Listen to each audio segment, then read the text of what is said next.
Easy Glenn fresh 4 litre ডাব্বাতে দেখুন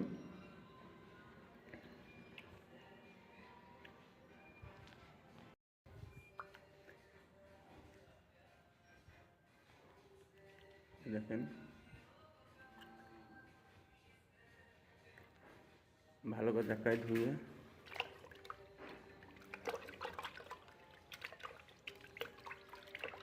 দুটো ডাব্বা খুলেছি, দুটোই 4-এর 40 টাকা।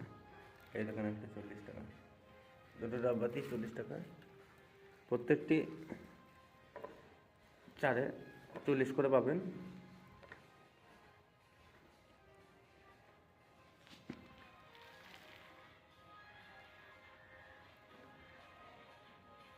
বডিটা পিঙ্ক হবে।